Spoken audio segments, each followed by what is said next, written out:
Muy buenas a todos y a todas, sean bienvenidos una vez más a este espacio llamado Sidoxia Radio. Un espacio para compartir un poco opinión de profesionales sobre temas relacionados a la psicología.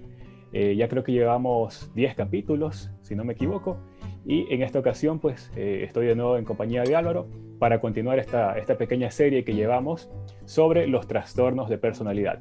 En este caso pues vamos a tratar uno que también es muy común, que se suele dar bastante, y pues le doy la bienvenida a Álvaro para que él nos explique de lo que vamos a hablar el día de hoy. Muy buenas para todos, para todas. Bienvenidos de nuevo a este espacio donde damos opiniones acerca de lo que es la psicología. Y yo creo, como sé, cuando lo comenzamos, que es un espacio psicoeducativo en el que vamos aprendiendo cosas que vemos todos los días, pero no las podemos identificar. Como identificar es una de las primeras habilidades que tenemos que tener para el aprendizaje. Vamos a identificar lo que es el trastorno evitativo de la personalidad. Seguimos con los trastornos evitativos. Ahorita saltamos al grupo C. Este trastorno está con el trastorno de dependencia y el trastorno paranoide, si no me equivoco, en el mismo grupo. Y es un trastorno muy apasionante. A mí me parece fantástico este trastorno, estudiarlo, leer acerca, porque algunas veces uno en la vida se topa bastante este tipo de casos, algunos rasgos, y algunas veces es chévere aprender a identificar. La descripción. En rasgos generales, como habíamos dicho, los trastornos de personalidad son crónicos, son formas de ser y percibir el mundo, ¿no? Percibirse a sí mismo, percibir el mundo y percibir a los demás. En este caso, el patrón generalizado del trastorno por evitación, hay bastante inhibición social, o sea, hay bastante vergüenza extrema y miedo a la crítica, a la desaprobación, al rechazo de los demás. El evitativo evita al otro, evita a las otras personas. Sentimientos de inadecuación, entre estos baja autoestima, y esta es una de las características más grandes de este trastorno que lo diferencia, por ejemplo, del trastorno de ansiedad generalizada, en el que no hay una percepción de uno mismo, ¿no? Como inadecuado, ¿no? Eso, por ejemplo, lo separa, ¿no? La persona que es evitativa tiene una percepción de sí mismo negativa, ahí vamos, cómo se filtra a sí mismo, ¿no?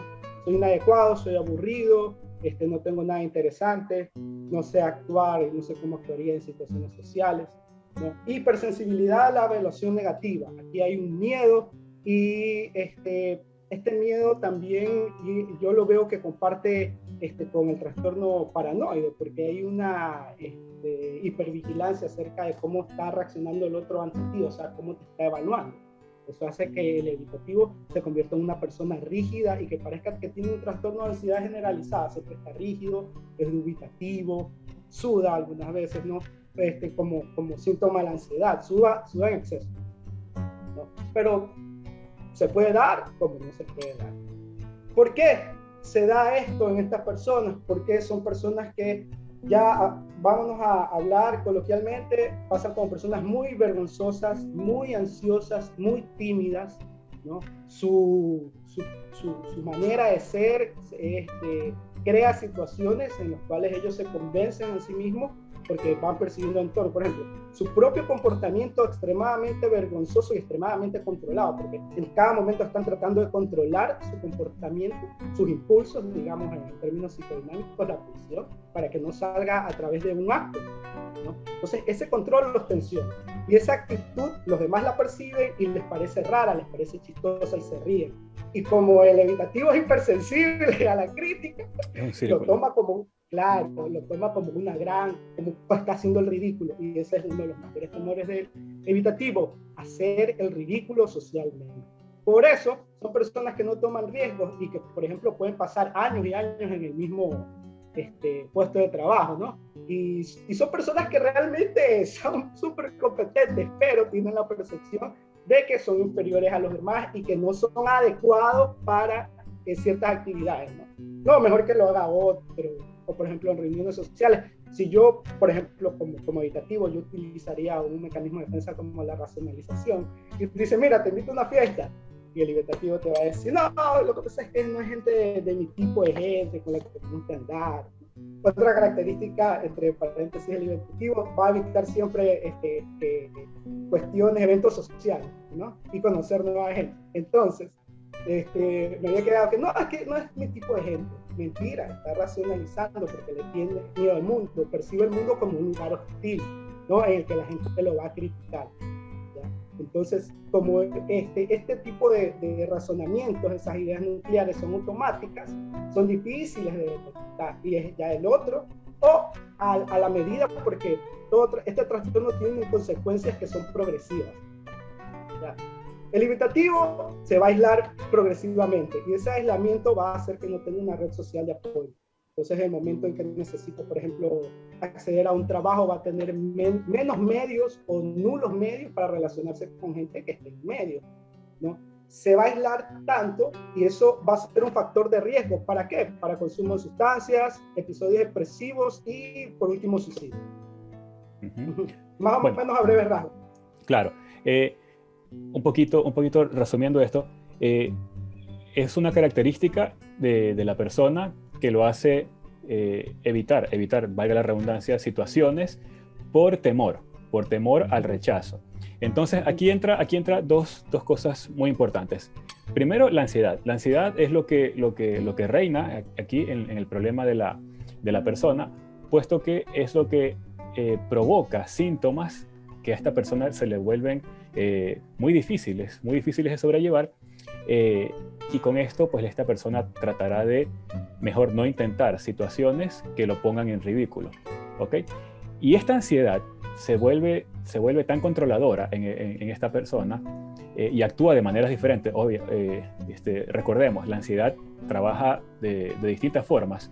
El cerebro le pone en alerta al cuerpo y el cuerpo se va a manifestar de distintas formas. Sudoración, puede ser cambios en la voz, puede ser cambios musculares, temblores, cambios digestivos, gases, qué sé yo. De distintas maneras se va a manifestar el cuerpo, depende ya de cada persona. Y este síntoma le va a provocar más temor a la persona, más sentimientos de rechazo y va a generar un comportamiento, un lenguaje no verbal que las personas van a llegar a interpretar como que son raros o son hostiles incluso. Entonces, la persona, como mecanismo de defensa, lanza su ansiedad, la lanza de esa manera, y aunque desea ser partícipe de alguna relación social, su comportamiento va a ser totalmente contrario, y las demás personas van a percibirlo como que no quieren estar relacionándose con ellos, y lo van a terminar evitando. O sea, se va a dar algo totalmente contrario a lo que esta persona desea. La persona desea relacionarse, pero no se siente capaz de hacerlo. Entonces, las cosas que va a terminar haciendo van a generar más rechazo. Entonces, esta persona va a leer a los demás como que lo están rechazando, las demás personas lo van a leer a él como una persona que está muy defensiva y que no quiere estar ahí, y la consecuencia es que habrá más rechazo. Entonces, es un círculo que se termina siendo más grande y, como bien lo dice Álvaro, es progresivo, y la persona con trastorno de personalidad evitativo se terminará cada vez aislando más y más. Terminan quedando sin empleo, sin amigos, se aíslan cada vez. El círculo social, por lo general, es un familiar o dos amigos de confianza que han pasado muchas pruebas para constatar de que no va a ser estas personas criticadas o juzgadas por ellos, ¿no? Por ejemplo, una personalidad súper evaluadora, por ejemplo, como la de un narcisista, altera mucho a un evitativo, porque el narcisista siempre va a estar probando, pues, para ver qué tan bueno eres si estás a nivel de él, por ejemplo. Okay. Lo que tú decías es cierto también, la cuestión de la profecía autocumplida, ¿no? Yo me comporto de una manera y es como que yo fuerzo ese resultado, ¿no? Para que salga de esa manera, y me voy creyendo, voy percibiendo el mundo y me voy creyendo, voy afianzando más mis creencias irracionales y nucleares acerca de eso. Hablemos un poquito de origen. ¿Cómo se puede dar el origen de este tipo de trastornos? Casi siempre se dan en la infancia, pero ¿de qué manera se empieza a percibir esto? En la infancia, con los cuidadores, las personas que se encargan del niño, Son diferentes factores, pero siempre están en la historia. Uno de los factores son humillaciones constantes, ¿no? La desvalorización constante del niño, por eso se dice que al niño siempre hay que estimularlo y ponerle metas de acuerdo a sus capacidades en el momento del desarrollo y premiarlo por eso. Pero hay bastante humillación, hay desaprobación constante, puede ser una desaprobación de tipo violenta, con maltrato físico y verbal, o puede ser una desaprobación muy soslayada dentro del discurso, ¿no? Te doy a entender que no eres suficientemente bueno, que no lo haces suficientemente bien, pero constantemente. También el estilo parental que aquí también predomina, por lo general, es el estilo parental negligente, el estilo parental sobreprotector. Al sobreproteger, ¿no? Una de las características del evitativo es que no toma riesgos ni se expone a situaciones nuevas. Entonces, cuando el niño es pequeño, el padre, para que no pase por esos momentos duros, se los pasa por agua. Entonces ese niño no se fortalece en ese sentido, ¿no? Entonces no adquiere y no va construyendo un concepto adecuado de sí mismo en la capacidad que tiene para resolver los problemas, porque siempre va a haber un adulto que se los va a resolver. Entonces, en ese sentido, y el estilo parental negligente, que se deja hacer más, está allí, se da un poquito de cariño de vez en cuando, pero no se hace cargo realmente de las necesidades físicas y emocionales que tiene el niño, ¿no? Entonces, también hay una percepción de, aunque no sea directa, hay una percepción de que no soy lo suficiente bueno como para que se carguen de mí, me den tiempo y cariño. Entonces, eso también influencia en el desarrollo de las ideas nucleares que tiene el evitativo, porque la idea nuclear que aquí es no soy lo suficientemente adecuado, no soy lo suficientemente bueno o capaz para tal cosa. Entonces eso me genera miedo y se convierte en un momento automático. Entonces yo tengo que siempre estar en constante tensión para tratar de no, como lo que tú decías, tratar de no hacerla grande y quedar en ridículo y ser rechazado o evaluado. Y muy importante lo que estás diciendo, porque es más o menos la clave de este trastorno, el desear estar experimentando estas situaciones, pero no sentirse capaz. A diferencia de, por ejemplo, un esquizoide que simplemente no desea participar, no le da la gana. Acá el evitativo sí quiere, pero siente que no puede, y eso le genera malestar. Y este malestar le provoca ansiedad, y el saber que está sintiendo este malestar, pues aviva más el trastorno. En relación con otros trastornos, ¿con cuáles se asemeja y con cuáles se diferencia? A ver, vamos al diagnóstico diferencial. Ya, a ver, comparte el aislamiento social con el esquizoide, como decíamos, pero en el caso del esquizoide, el esquizoide lo busca y lo prefiere. No, prefiere estar solo. En cambio, la soledad, el aislamiento social del evitativo forzado. Él, como tú dices, desearía o ella desearía tener una vida social, desearía ser exitosos en su trabajo, pero el miedo se los impide. Ese miedo a tomar riesgos, a ser ridiculizado. Comparte sentimientos de inferioridad con la personalidad dependiente, pero en el caso del dependiente, su sentimiento de inferioridad no se debe o está ligado a la evaluación negativa, sino a la incapacidad de hacer cargo de sí mismo. En el trastorno dependiente está la diferencia. Y con el paranoide comparte la desconfianza, ¿no? Y la suspicacia de los demás. Por eso el evitativo está siempre en una actitud de hipervigilancia, igual que el paranoide, ¿no? Pero el paranoide porque cree que lo van a perjudicar o se van ¿cómo es que se dice? Se van a aprovechar de él o de ella. En cambio el paranoide no, que me van a criticar, me van a rechazar. Ok. Bueno, más o menos, y obviamente hay que hacer la aclaración. Todos podemos tener ciertos rasgos de personalidad evitativa, paranoide, ya lo hemos explicado en otros capítulos, ¿verdad? Pero, ¿qué hace que este trastorno sea un trastorno? ¿Qué lo convierte ya en crónico? ¿Qué lo convierte ya en algo que debería ser tratado, que debería ser examinado, analizado, pues, y sobre lo cual se debería trabajar? Todos los trastornos de personalidad tienen una característica, que son rígidos, son inflexibles. Cuando tú utilizas una sola herramienta para abarcar todas las opciones y las posibilidades que tienes en la vida, estás enfermando. Aquí la palabra es evitación. El evitativo, la manera de tratar de lidiar con el mundo es evitando, ¿no? Entonces, esa evitación hace que la persona procrastine muchos proyectos de vida. Estamos hablando de cosas normales, o sea, por ejemplo, si tienes la oportunidad, por ejemplo, el caso limitativo, tienes la posibilidad de tener un cargo de más responsabilidad, en el cual va a tener, más que todo, no es por la responsabilidad, es por lo que conlleva la exposición de tener el cargo y el contacto con demás gente que considera superior, no lo toma, ¿no? ¿Por qué? Porque tiene una percepción distorsionada, tiene una distorsión cognitiva acerca de él mismo y acerca de los demás. O sea, no se ve, por ejemplo, capaz. Entonces, cuando es crónico en el tiempo, y hay que hacer una diferencia porque es muy normal que en el desarrollo, los trastornos por ejemplo, el desarrollo de la niñez y la adolescencia, que un niño tenga fobia social en algún momento, un adolescente tenga fobia social en algún momento, que es esa ansiedad de no saber cómo actuar en una situación dada porque es nueva, porque no está habituado. Pero lo normal es que ya cuando te habitúas, ya sabes cómo responder a esa situación, ya se vuelve un hábito, ya has entrenado la habilidad y ya te puedes desenvolver bien. Pero en el caso del evitativo, puede ser que el evitativo haya tenido un trastorno fóbico, un trastorno de ansiedad generalizada también, pero que no se haya tratado a tiempo y que se haya, digamos, haya sido progresivo y que haya evolucionado ya en un trastorno de personalidad que ya es crónico, ya la persona vive su vida así.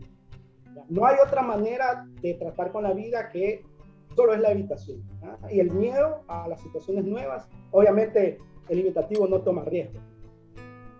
Ok, y aquí también hay algo muy importante, un tema que puede incluso agravar más la situación, y es el consumo de alcohol y drogas, porque una persona con trastorno evitativo se puede estar dando cuenta de que bajo la influencia de ciertas sustancias le puede ir mejor, puede desinhibirse y que puede aplicar ciertas habilidades que conscientemente no puede hacerlo. Y esto progresivamente lo puede ir llevando a una adicción, ¿verdad? Sí, sí, eso es verdad. Yo tengo una teoría del escritor norteamericano Bukowski. Él fue sometido a muchas humillaciones en su niñez y adolescencia. Y él empezó a beber en la adolescencia. Yo lo que digo es que como el alcohol es un desinhibidor, ¿no? El sistema le bajaba la ansiedad y por eso él se volvió un alcohólico, ¿no? Y aún así, Bukowski hasta que murió, él no se relacionaba mucho con gente. El único medio por el cual se relacionaba con gente solo era en el momento en que bebía, pero allí no tenía relaciones significativas con los demás. Entonces yo sí podría decir que tenía bastantes rasgos, se puede decir que tenía bastantes rasgos evitativos. Entonces, en ese caso. Entonces, como tú dices, se da. Sí. Ahí está el caso. Y socialmente es aceptable. Socialmente mucha gente dice, ¿sabes qué? Vas a dar un discurso, pégate un traguito de aguardiente, de tequila, y te desinhibes y lo haces bien. Pero la gente no se da cuenta que primeramente el alcohol es desinhibidor en bajas dosis, pero ya en altas dosis se vuelve depresor. Y es la puerta de entrada a otro tipo de drogas. Entonces puede ocurrir que la persona ya se termine haciendo dependiente de una sustancia y esto va a ser progresivamente más dañino. Bueno, sigamos. ¿Qué más tenemos para hablar sobre este trastorno? Tratamiento. Ya, pues en el tratamiento por lo general al principio se recomiendan ansiolíticos y antidepresivos para bajar los episodios de ansiedad y que dentro, ya con la ansiedad baja, la persona pueda incursionar en actividades de tipo social, ¿no? Actividades nuevas, ¿no? De tipo social, pero la idea es cambiar la idea, valga la redundancia, la idea de la terapia es cambiar esa idea que tiene la persona de sí misma como inadecuada. Entonces, por ejemplo, obviamente hay entrenamiento en habilidades sociales, hay la cuestión del tratamiento de las ideas nucleares también, y los fines que se consiguen en terapia cognitiva conductual es, en primer lugar, tolerancia.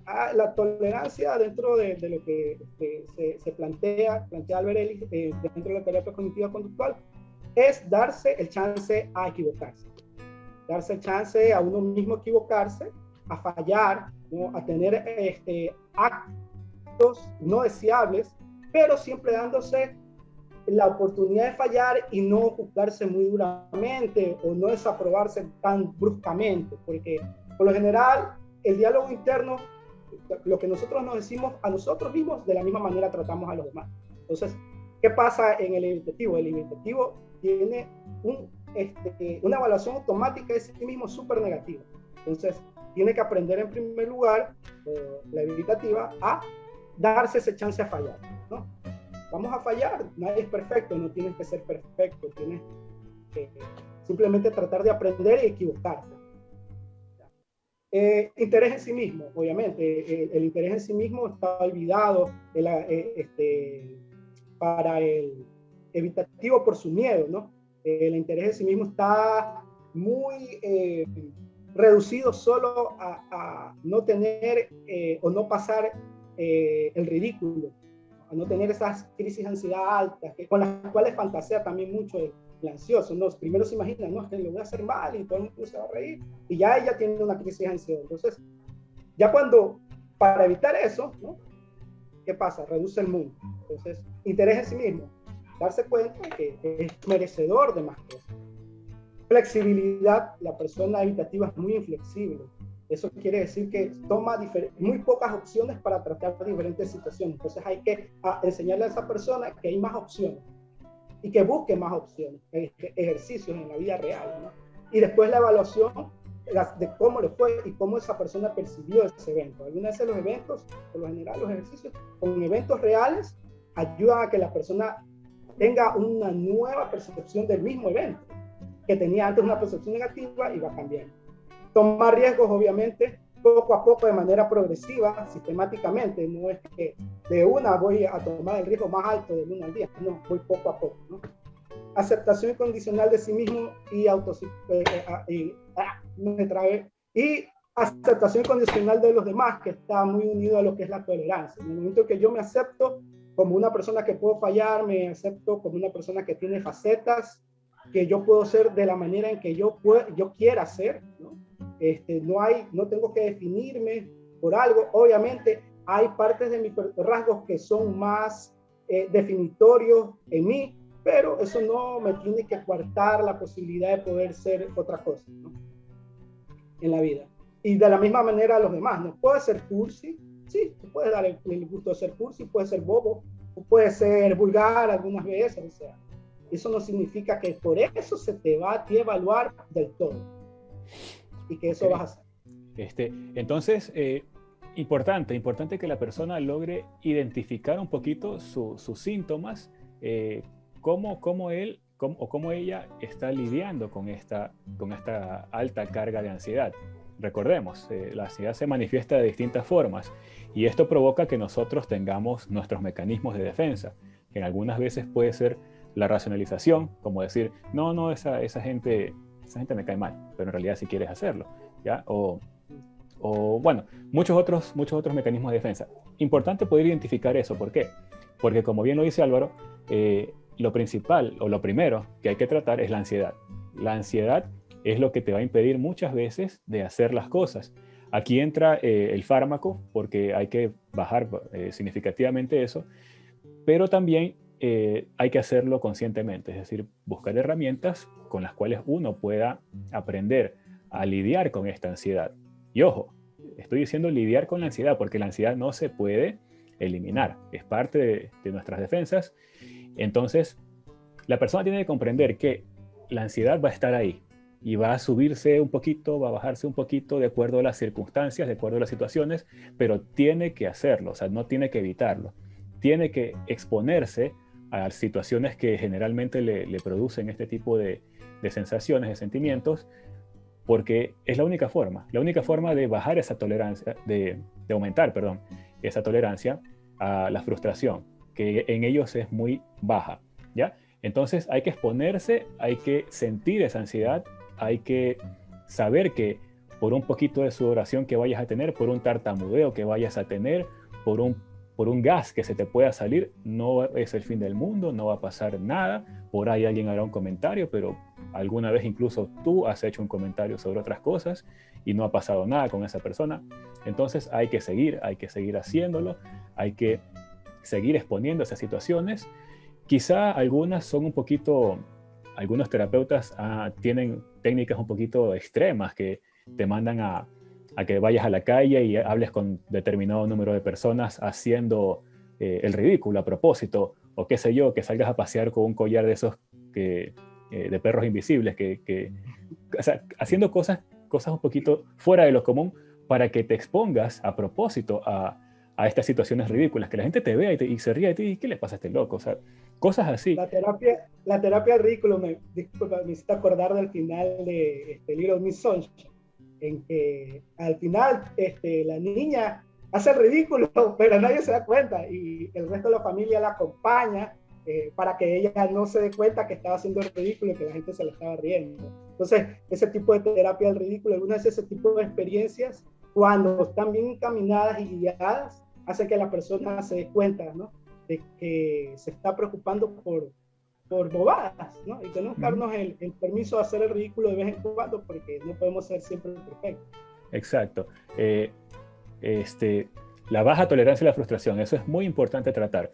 Y por el otro lado, la autoestima, es decir, saber que uno es importante por el simple hecho de que existe. Por el simple hecho de que existes ya eres importante. Entonces, una pequeña falla que tengas, un pequeño resbalón que tengas, una caída que tengas en la mañana o en la tarde, qué sé yo, no va a hacer todo, no va a opacar todo el resto de cosas que hayas hecho en el día o que hayas hecho en tu vida.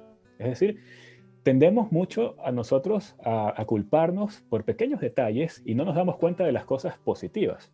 Entonces, hay que aprender a elevar esa autoestima, a darnos más importancia, a autoaceptarnos como somos, aceptar el mundo también, no ser rígidos, no ser absolutistas, y de esa manera, con mucha práctica, ojo, también es importante una cosa, y dependiendo de cada persona, nosotros somos el resultado de años de costumbres, y mientras, bueno, más años tienes, pues más tiempo has estado en contacto pues con estos síntomas. Entonces, no son cosas que se van a cambiar de un día para otro. Va a requerir tiempo, va a requerir práctica.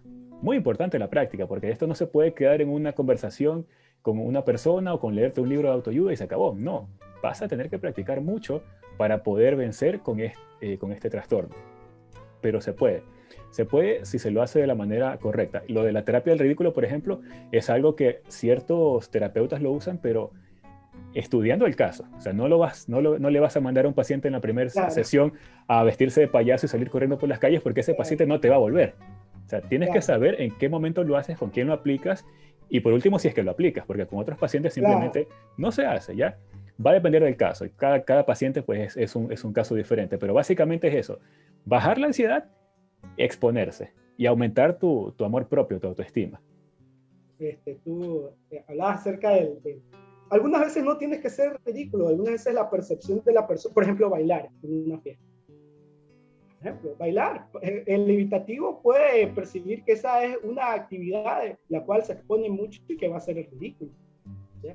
Y en el momento de que lo hace, se da cuenta de que no mucha gente le para bola ni nadie se está riendo de él, ¿no? Y si lo hace, ya, pasó. No hay nada. Entonces, algunas veces hay situaciones que al resto de gente le puede parecer como muy normales, ¿no? Y a un evitativo le puede parecer una actividad muy ridícula, que va a ser el ridículo.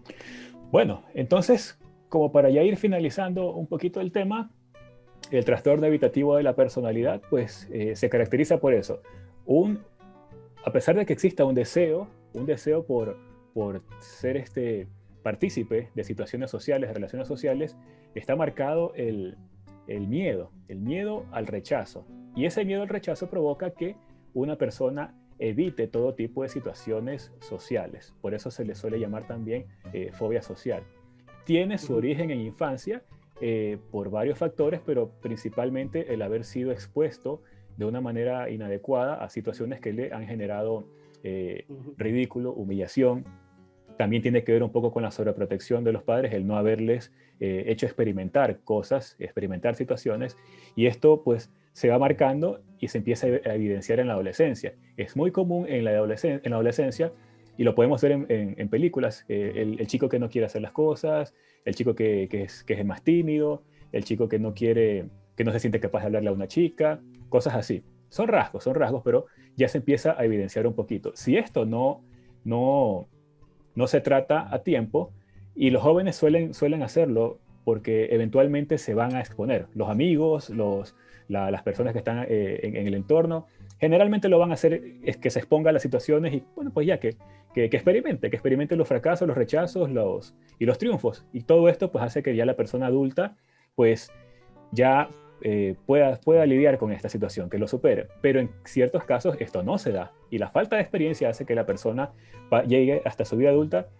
con una progresión en este trastorno que ya se puede generar crónico. Entonces, básicamente esa es la característica. El miedo al rechazo, a pesar de que haya intenciones de ser partícipe de estas situaciones. Y el tratamiento, y el tratamiento, pues, es lo contrario, exponerse, pero es facilito decirlo, pero en realidad requiere mucho trabajo. Hay que bajar la ansiedad, porque la ansiedad juega un papel importantísimo aquí. Hay que bajar la ansiedad, y luego pues hay que poner en práctica muchas situaciones para que la persona se dé cuenta que esos pequeños tropiezos no son tan determinantes. Y para poder lograr eso, a más de bajar la ansiedad, también es importante elevar el autoestima, para que la persona se sienta capaz de que puede hacer este tipo de cosas. Entonces, Álvaro, tus conclusiones sobre el tema. Ya, mira, ahorita me acuerdo de una película. ¿Ya? No, de un personaje de una película.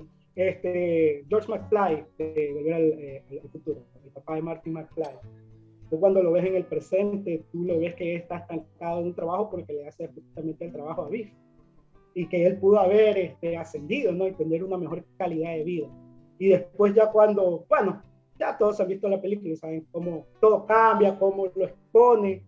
Martin lo expone al papá a situaciones para que él venza ese tipo de miedos, desde, por ejemplo, hablar con la mamá, pues, ¿no? Entonces, me venía porque me parece muy didáctico ese personaje, como para explicar un poco los rasgos, ¿no? No tanto el trastorno en sí, que es más serio, porque se supone que el personaje que hace George McFly es un adolescente, en el momento en que viaja a 1955 del hijo, Martin.